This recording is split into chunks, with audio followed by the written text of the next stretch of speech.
respecter, protéger. Merci beaucoup, Madame Thompson. Je donne à présent pour 2 minutes la parole à Madame Vergiat.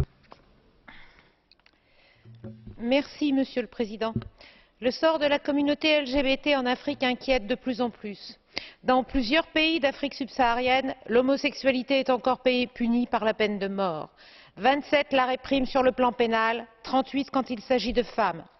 Ces questions sont instrumentalisées à des fins politiques ou religieuses.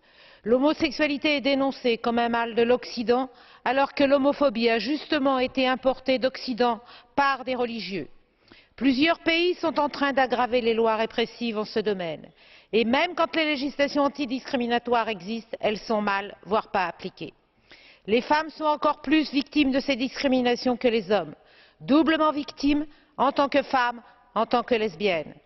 L'accusation d'homosexualité est même utilisée pour les réduire au silence, quand elles osent revendiquer leur droit à la différence, à l'autonomie et plus généralement à l'égalité, sans même parler de ces viols dits correctifs.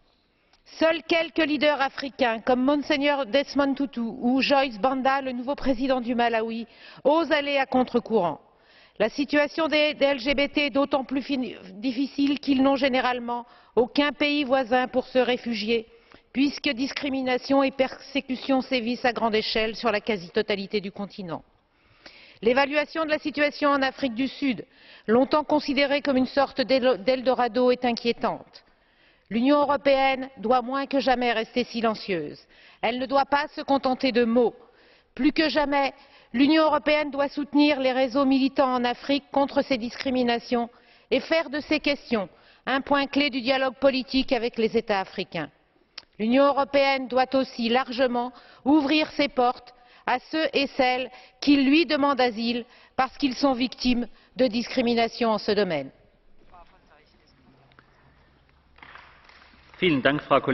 Merci beaucoup, Madame Vergiat. Nous allons maintenant entendre les interventions au nom des groupes ayant entendu les auteurs. Merci, Monsieur le Président. Il y a un retour.